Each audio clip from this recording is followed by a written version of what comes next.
Muito boa tarde a todos. Sejam bem-vindos. Uma saudação cordial para todas as pessoas que estão se juntando neste momento à nossa transmissão ao vivo. Vamos começar com a conferência número 4 da fase A, intitulada Os 7 Centros da Máquina Humana. Gostaria de destacar que esta conferência é extremamente importante e significativa porque vai nos ensinar quais são as formas de economizar energia e como podemos utilizá-las de modo eficiente e plenamente consciente de maneira adequada para a criação da nossa parte espiritual, dos veículos da nossa consciência. Sejam bem-vindas todas as pessoas que estão se conectando neste momento à nossa transmissão. Vamos então começar com a nossa conferência número 4. Se tiverem qualquer dúvida, qualquer pergunta, podem deixar nos comentários. Uma saudação cordial para todas as pessoas que estão se juntando neste momento à nossa conferência. Os 7 Centros da Máquina Humana. Hoje vamos falar sobre uma conferência muito importante, relacionada com a economia de energia. Como nossos centros estão constituídos, quais são os centros da nossa máquina humana, quais são suas características e como podemos equilibrá-los para economizar energia e realizar criações espirituais. O objetivo desta conferência é justamente que consigamos identificar, de forma clara, quais são exatamente esses centros que compõem nosso corpo físico ou nossa máquina humana, como eles estão constituídos e o que devemos fazer para que funcionem corretamente. Porque neste momento não estamos utilizando-os de maneira adequada. Vamos compreender qual é o estado em que eles se encontram neste momento e o que devemos fazer para que funcionem de forma correta e possamos começar a economizar nossa energia? Pronto! Então, vamos começar estudando, antes de tudo, o que é um centro. Quando falamos de um centro, estamos falando de um ponto energético. Estamos falando de um local ou ponto específico do nosso corpo físico, onde se manipula determinado tipo de energia. Toda a nossa energia. Se nós não tivéssemos energia, nosso corpo físico não cumpriria nenhuma de suas funções. Simplesmente seria uma matéria inerte. Mas graças à energia que nosso corpo físico possui, ele pode cumprir muitas funções, como por exemplo, falar, que é o que estou fazendo neste momento, como sentir, como pensar. Todas essas funções são realizadas graças à energia que nosso corpo físico possui. Essa energia está distribuída em diferentes pontos energéticos ou em diferentes centros em nossa máquina humana. Vamos estudar então qual é cada um desses centros, em que consistem, quais são suas características e como podemos equilibrá-los. Vamos começar então. Vamos falar, antes de tudo, sobre o centro sexual. O centro sexual tem uma função. A função desse centro é, de fato, criar. Por que criar nos dias de hoje? Porque nós, como seres humanos, temos uma capacidade criadora inimaginável, né? Uma enorme capacidade de criar, mas devemos saber o que podemos criar e como podemos fazer isso. A criação do ser humano está relacionada com o sexo, com a forma como utilizamos o sexo ou a forma como utilizamos a energia sexual. Existem 3 tipos de criação. Podemos criar através do sexo superior, também podemos criar através do sexo normal e também existe a criação através do sexo inferior. Estes são os 3 tipos de criação. Vamos falar sobre cada um deles. O primeiro tipo de criação, que é o chamado infrassexo, é a criação do nosso ego, dos nossos defeitos psicológicos, do sofrimento e da escravidão que existem dentro de nós. Nossos medos, nosso sofrimento, nossa dor, nossa preguiça, nossa inveja, nossa luxúria, todos os nossos defeitos psicológicos foram criados através do infrassexo.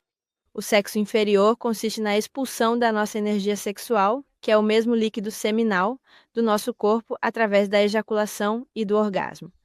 Isso, que para a sociedade é considerado algo normal, na verdade está gerando em nós uma perda de energia, que leva à criação dessa negatividade ou até mesmo à criação desses defeitos psicológicos. Por isso, a cada dia, os seres humanos estamos mais inconscientes, cometemos mais erros, sofremos mais, temos um peso psicológico muito maior, devido à criação dos nossos defeitos.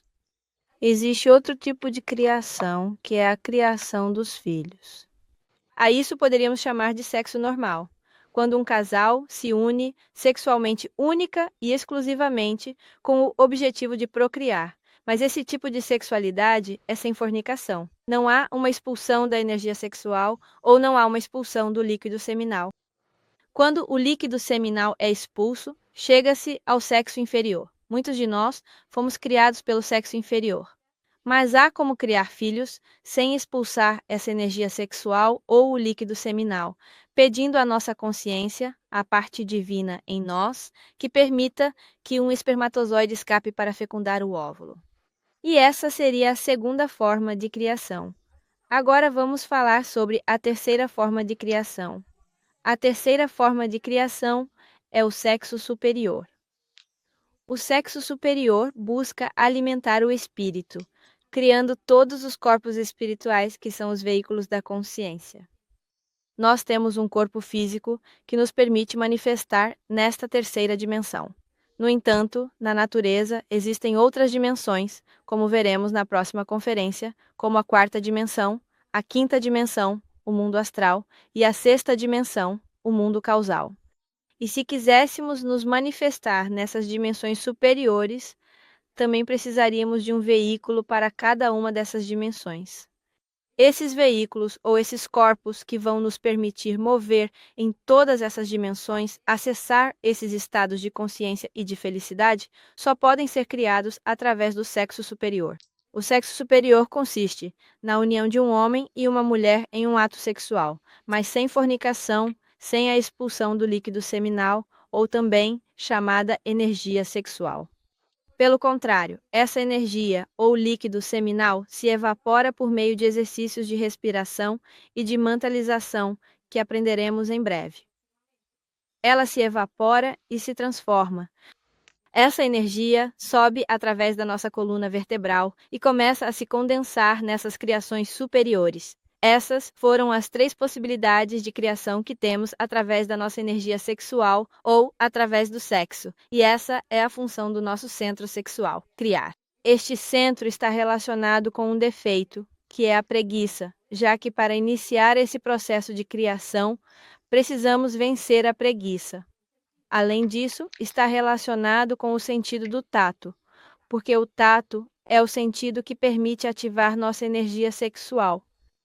Neste caso, nós vamos ativar nosso centro sexual de uma forma positiva para alcançar a potência sexual e, assim, poder realizar a prática do sexo superior e fazer essas criações superiores. A forma correta de ativar nossa energia sexual é através do tato. Por isso, o centro sexual está relacionado com o sentido do tato. Também encontramos aqui a energia sexual, que é a energia que rege este centro. Isso seria o que está relacionado ao nosso primeiro centro. Vamos falar sobre o segundo centro. O segundo centro é chamado de centro instintivo. Este centro é muito importante porque tem várias funções. Não tem apenas uma função, mas sim várias funções. A primeira função deste centro é ser o tetrasustentador de energia. O que significa ser o tetrasustentador? Bem, o que isso quer dizer é que este centro recolhe toda a energia do macrocosmo e a distribui nos diferentes centros da nossa máquina humana. Tetra significa 4. Ou seja, de fato, ele distribui a energia nos 4 centros inferiores da nossa máquina humana. Além deste centro, como por exemplo, são o centro sexual, o centro emocional, o centro mental e o centro motor. Então, esses são os centros, como vocês podem ver. Vou mostrar para vocês aqui o centro sexual, o centro emocional, o centro mental e também o centro motor, certo? Então, o centro instintivo é responsável por distribuir energia nesses outros 4 centros. Graças a essa distribuição de energia, o centro sexual pode criar, o centro emocional pode sentir, o centro mental pode pensar e o centro motor pode falar, agir. Esse centro também tem outra função, que é o aprendizado. Existe o aprender do ego, ou o aprender negativo, e também existe o aprender da consciência. Então, vamos estudar isso um pouco. O que significa aprender do ego? Aprender do ego, ou dos defeitos, está profundamente relacionado com o desejo. Através do desejo, nosso ego aprende E o que é que ele realmente aprende? Ele grava sensações no centro instintivo. Se vocês, por exemplo, fazem algo pela primeira vez, fazem algo de que gostam, como, por exemplo, comer uma sobremesa ou tomar um sorvete bem grande, bem delicioso, vocês sentem prazer quando provam esse sorvete, quando o comem pela primeira vez. Depois de terem sentido esse prazer, essa sensação agradável fica gravada no centro instintivo, e isso vai gerar desejo. Em seguida, vocês vão sentir um desejo de voltar a comer esse sorvete ou essa sobremesa, ou de voltar a sentir aquele prazer que comer aquilo tão delicioso lhes proporcionou. Esse desejo vai ficando cada vez maior. À medida que esse desejo ou prazer é alimentado, a sensação gravada nesse centro instintivo vai se tornando maior, e isso pode nos tornar escravos de muitas coisas. Tornamo-nos escravos do cigarro, porque essa sensação é gravada nesse centro instintivo, e isso nos gera o desejo de fumar. Tornamo-nos escravos do álcool, porque essa sensação é gravada nesse centro instintivo, e sentimos desejo de beber. E assim acontece com todos os desejos aos quais nos entregamos e dos quais somos escravos. Essa seria a função inconsciente desse centro, mas ele também tem uma função consciente, que é o aprendizado consciente, aprender. E isso significa captar o profundo significado de cada momento vivido. Para captar o profundo significado de cada instante vivido, precisamos da negação do desejo. Precisamos recuperar a força, deixar de ser escravos do desejo. Se eu sinto um desejo, por exemplo, de beber, então o que faço é simplesmente negar esse desejo de beber. E quando eu nego esse desejo, posso viver esse instante de forma consciente e já não sou mais escrava do desejo. Consegui me libertar e estou aprendendo a viver conscientemente. Essas são as duas funções: a função egóica ou função negativa e a função positiva ou função consciente deste centro. O desejo também se move através do medo. Quando nós não queremos algo, por exemplo, temos uma experiência negativa, na qual precisamos falar em público e zombam de nós. Então, fica gravada uma sensação negativa no centro instintivo. Isso faz com que, da próxima vez que nos pedirem para falar diante de outras pessoas ou diante de um público, sintamos muito medo. E por que sentimos medo? Porque essa sensação ficou registrada no centro instintivo. E isso nos leva a alimentar o desejo invertido, que é o medo. Agora, sinto medo de falar em público, ou sinto medo de iniciar novos projetos, ou sinto medo de sair na rua porque fui roubado e a sensação ficou gravada no instinto. Eu sinto medo de falar com certa pessoa, porque ela me humilhou ou tratou mal. Então não quero mais falar com essa pessoa. Por isso existem tantos medos. Precisa ser trabalhado com a negação. Quando nos negamos a esse medo ou desejo, conseguimos recuperar o profundo significado de cada momento vivido e podemos começar a viver conscientemente, aprender conscientemente, desfrutar do que fazemos e aperfeiçoá-la. Até aqui, a explicação sobre o centro instintivo. Este centro está ligado ao defeito da cobiça, pois a cobiça é o desejo desenfreado que nunca se satisfaz e está relacionada ao sentido do paladar, ativado precisamente pelo desejo. Então, quando gostamos de algo, sentimos um desejo por aquilo que gostamos ou por aquilo que queremos ter, e imediatamente nosso sentido do paladar se ativa e quer saborear ou quer experimentar aquilo que tanto estamos desejando. Vamos passar ao terceiro centro, que é o nosso centro emocional. O centro emocional tem uma função muito importante, que é a função de sentir. Nós podemos sentir emoções negativas, emoções egóicas ou emoções inconscientes, assim como também podemos sentir emoções conscientes ou positivas.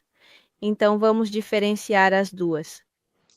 O primeiro tipo de emoções, que são as emoções negativas, se dividem em duas. São as emoções de agrado e as emoções de desagrado. Eu sinto agrado quando me entregam um dinheiro, me pagam um dinheiro. Isso me gera agrado. E sinto desagrado quando não me pagam um dinheiro, quando vou cobrar e me dizem que não há dinheiro e não me pagam. Então agora sinto desagrado. Sinto agrado quando alguém me cumprimenta de forma muito amável, me diz coisas bonitas. Sinto agrado, mas sinto desagrado quando chego a algum lugar, cumprimento e ninguém me responde. Então, me sinto ignorada e sinto que estão me desprezando. Então, sinto desagrado. O tempo todo estamos nesses dois polos, sentindo agrados e desagrados. Não importa se é agrado ou desagrado, de qualquer forma, é uma perda de energia e é um defeito psicológico. Portanto, pertence à parte negativa da função do sentir. Inclusive, sentir-se apaixonado pode fazer com que uma pessoa sinta agrado, mas isso não quer dizer que seja amor verdadeiro. Mas por quê? Porque muito em breve isso vai me levar para o outro polo, que é o desagrado. Eu me sinto apaixonada por alguém porque essa pessoa faz coisas por mim, mas quando ela para de fazer essas coisas por mim ou para de me fazer favores, agora sinto ódio, sinto desagrado. Então isso não era amor, isso não tem relação com as emoções da consciência. Qual seria o sentir consciente? O sentir consciente é o resultado de sentimentos agradáveis e desagradáveis. Quando eu elimino os defeitos psicológicos que me geram agrado, mas também elimino os defeitos psicológicos que me geram desagrado, posso alcançar o equilíbrio entre esses dois. O equilíbrio é o verdadeiro amor, o verdadeiro altruísmo, a verdadeira bondade, as emoções da consciência que me levam a servir, a dar sem esperar nada em troca. Essas emoções realmente são o resultado da eliminação das emoções nos dois polos extremos. Aí, recuperamos o fogo, que é o ânimo para fazer aquilo que realmente vale a pena em nossas vidas. Essa é a principal função deste centro emocional. Este centro emocional está relacionado à luxúria. A luxúria é composta por agrados e desagrados. Quando eu sinto agrado por algo ou desagrado por algo, estou colocando um luxo que não lhe pertence. Por quê? Porque tudo o que temos ao nosso redor simplesmente é e cumpre uma função. Mas eu coloco um luxo nisso. Por exemplo, há um carro. O carro cumpre a função de me transportar de um lugar a outro, mas eu coloco o luxo de dizer que gosto desse carro ou que não gosto desse carro. Então, se o carro é do jeito que eu gosto, ainda mais se for novo ou se for um modelo mais recente, eu sinto agrado e perco energia sentindo esse agrado. Mas se o carro é velho, é de uma cor que eu não gosto, então sinto desagrado. E aí também estou perdendo energia e não consigo ver a realidade. Não consigo perceber que é simplesmente um carro que me serve para me transportar de um lugar a outro. Então, o luxo que eu atribuí a tudo o que vejo ao meu redor ou a tudo com que me relaciono ao meu redor é justamente a luxúria, o agrado e o desagrado.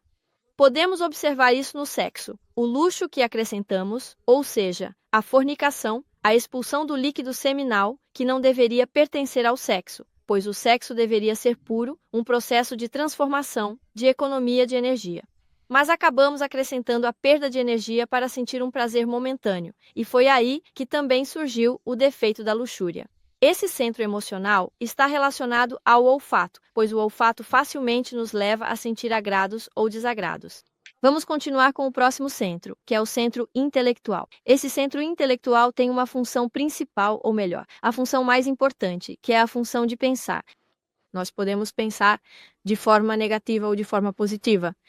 Pensar de forma negativa é idealizar, é planejar, é projetar e recordar a partir do ego. Quando eu me lembro de algo que fizeram comigo e volto a sentir ódio, estou pensando de forma negativa. Quando eu projeto um processo de imaginação mecânica, em que imagino que algo vai acontecer com um familiar meu, estou pensando de forma negativa. Quando eu fico raciocinando, pensando e duvidando até que minha cabeça dói e não consigo chegar a nenhuma solução, aí estou pensando de forma negativa. Quando estou projetando, me iludindo com o que vai acontecer amanhã, que ainda não aconteceu, ou com o que vai acontecer mais tarde, ou com o que já passou, saindo do momento presente, estou pensando de forma negativa. Mas se eu chego ao silêncio tendo em mente que a melhor forma de pensar é não pensar, de fato, começo a utilizar adequadamente este centro mental, começo a pensar de forma positiva. Quando nós negamos todos os pensamentos da mente, conseguimos entrar em algo que se chama silêncio, e nesse silêncio está a sabedoria. Uma pessoa que é capaz de permanecer em silêncio pode receber toda a sabedoria da consciência, através da intuição, e esse seria o pensar consciente. Por isso se diz que a melhor forma de pensar é não pensar. Eu posso utilizar meu centro intelectual para lembrar de uma cena que vivi e refletir sobre os erros cometidos nessa cena, para projetar o que vou fazer amanhã e cumprir com meu cronograma de atividades. ou para alcançar o silêncio interior e ter acesso à sabedoria e poder sair da dúvida. Quando consigo eliminar todos os pensamentos que aparecem em minha mente, a sabedoria chega. Como os defeitos psicológicos são eliminados? Vamos relembrar. Observamos o pensamento, percebemos que é um defeito e pedimos à nossa Mãe Divina que o elimine. Pronto, esse seria nosso centro intelectual. Está ligado ao orgulho.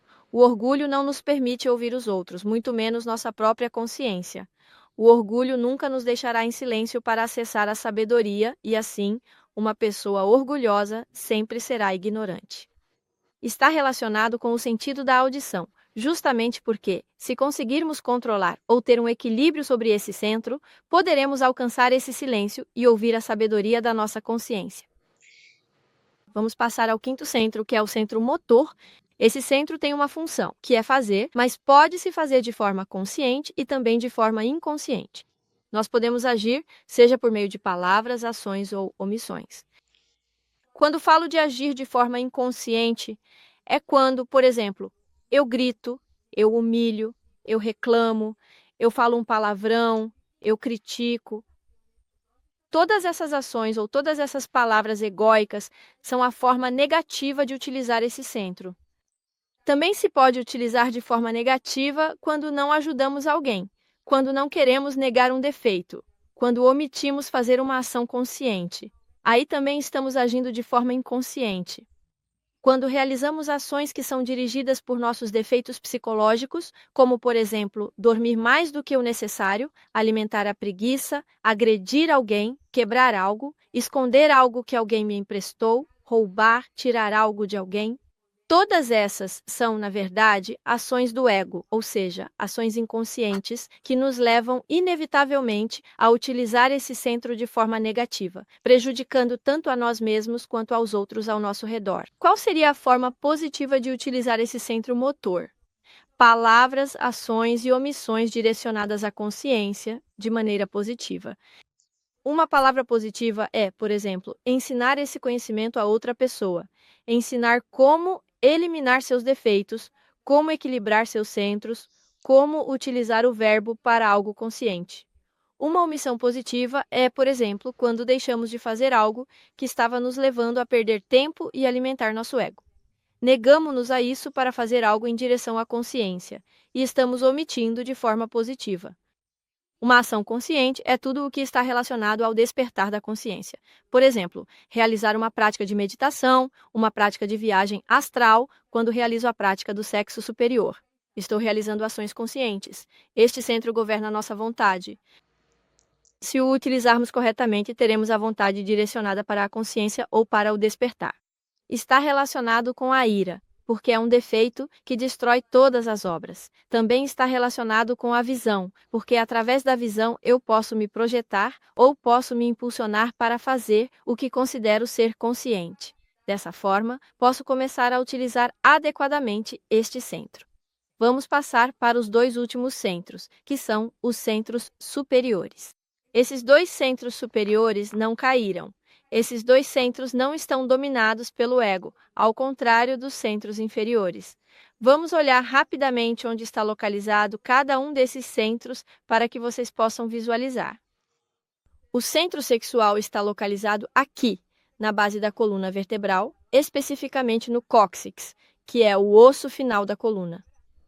O centro instintivo está localizado aqui, na região do osso sacro, também na coluna vertebral, logo acima do cóccix. O centro emocional está localizado aqui, ao nível do umbigo, na coluna vertebral, correspondendo à área central do abdômen. O centro intelectual está localizado exatamente aqui, ao nível do coração, mas na coluna vertebral. O centro motor está localizado aqui, ao nível da laringe, também na coluna vertebral. E os centros superiores se encontram no cérebro. O centro emocional superior está na glândula hipófise ou pituitária. O centro intelectual superior está na glândula pineal. Vamos falar sobre esses dois últimos centros. O centro emocional superior tem uma função, e a função desse centro é julgar. Este centro vai julgar todo o desequilíbrio que está ocorrendo nos centros inferiores. Neste momento, o centro motor não está sendo utilizado adequadamente, assim como o centro mental, o centro emocional, o centro instintivo e o centro sexual. Por isso, eles estão a serviço dos nossos defeitos. Este centro, que é o centro emocional superior, é o responsável por equilibrar os centros inferiores e perceber onde há desequilíbrios. Por exemplo, percebe que no centro emocional há um agrado ou um desagrado. Isso está desequilibrando o centro, está fazendo com que ele perca energia. Então, de que se encarrega este centro? Este centro se encarrega de julgar. Ele vai julgar o desequilíbrio e eliminar o defeito que está gerando esse desequilíbrio. Neste caso, o defeito que está gerando esse desequilíbrio pode ser um defeito do agrado, do desagrado, um prazer, um desejo, um sofrimento. Então, o que fazemos é observá-lo, perceber que isso é um defeito. Esse é o julgar. Julgar é perceber que isso está errado e eliminá-lo com o pedido à Mãe Divina. Minha mãe, elimina esse defeito de mim. Este centro sempre vai cumprir essa função de estar observando o desequilíbrio dos outros centros, para conseguir combater completamente a gula, que é justamente isso, o desequilíbrio e a perda de energia. Está relacionado com a autoobservação, que nos permite observar o que está acontecendo nos centros inferiores. Graças a esse centro, podemos observar o desejo, o prazer, o sofrimento, podemos observar aquela vontade de dizer algo que não é correto, e dessa forma, podemos julgá-los e eliminá-los. Essa é a verdadeira clarividência interior. E para finalizar, temos o último centro, o centro intelectual superior. Este centro intelectual superior representa o saber, representa a sabedoria. Através desse centro, recebemos a sabedoria do Pai. Através desse centro, conseguimos fazer justiça em nosso interior, conseguimos descobrir quem está gerando esse desequilíbrio, se é a inveja, se é a preguiça, se é o sofrimento. Este centro é o que nos diz: olhe, isso que você está sentindo é inveja, ou isso que você está sentindo é luxúria, ou isso que você quer fazer vai prejudicar determinada pessoa. Ele sempre nos permite descobrir ou saber o que está acontecendo em nosso interior, para que possamos julgar e eliminar isso. Este centro está relacionado com o defeito da inveja, porque a inveja é justamente a falta de sabedoria. Também está relacionado com a polividência, que é a capacidade de penetrar no sentido profundo de todas as coisas. A polividência é a capacidade de saber tudo ao mesmo tempo e de compreender tudo ao mesmo tempo. Vamos alcançar isso quando aprendermos a utilizar adequadamente este centro intelectual superior. Agora vamos falar sobre o estado atual dos 7 centros da máquina humana e como equilibrá-lo. Eu lhes dizia no começo da conferência que o centro instintivo é o responsável por fornecer energia aos centros inferiores. Ele recebe a energia do macrocosmo e a distribui nos diferentes centros da máquina humana. Ele abastece o centro emocional, ele abastece o centro intelectual, ele abastece de energia ou dá energia ao centro motor e dá uma grande quantidade de energia ao centro sexual para que possa criar. Quando o dia começa, nós começamos a gastar a energia dos nossos centros. E como gastamos essa energia? Gastamos energia sentindo ou permitindo sentimentos polarizados em agrados e desagrados, falando, pensando, fazendo, desejando, certo? Cada uma das funções mal utilizadas dos centros nos leva a perder energia. Ao perdermos energia, chega um momento em que todos os centros realmente, simplesmente já não têm energia para poder funcionar. Mais ou menos no meio do dia, ou até mesmo antes disso, a pessoa já começa a sentir claramente o gasto de energia. Desde que se levantou de manhã, está discutindo, está falando, está criticando, está sofrendo, está sentindo agrados e desagrados. Tudo isso faz com que ela perca grandes quantidades de energia. Quando chega o meio-dia, a pessoa já não tem energia, já não tem como continuar o seu dia normalmente. É por isso que o centro instintivo se vê, então, na penosa obrigação de roubar energia dos outros centros. Realmente é verdade. O centro instintivo se vê obrigado a roubar energia do centro sexual, porque o centro sexual é o que mais energia possui. Mais ou menos no meio do dia, esse centro instintivo precisa ir tirar energia do centro sexual para dar ao centro motor para que possamos continuar falando, ao centro intelectual para que possamos continuar pensando e ao centro emocional para que tenhamos ânimo para continuar nosso dia e para que possamos continuar sentindo. Isso faz com que esse centro sexual seja roubado, saqueado. Ele já não pode realizar nenhum tipo de criação. Quando a pessoa chega em casa à noite, depois de um longo dia, para realizar as criações superiores, para praticar o sexo superior de maneira consciente, já não há mais fogo, já não há energia, porque o centro sexual está completamente esgotado, está completamente desgastado. Então, isso nos leva a não conseguirmos realizar uma boa prática de sexo superior, a haver uma perda de energia, a não haver potência sexual, não há vontade ou fogo para realizar a prática superior. Não se pode fazer nenhum tipo de criação. Esta conferência nos ensina a solução, nos mostra como podemos equilibrar nossos centros para poder recuperar essa energia e para que o centro sexual não seja saqueado, não seja roubado, para que o centro sexual possa conservar toda a energia de que necessita para realizar as criações.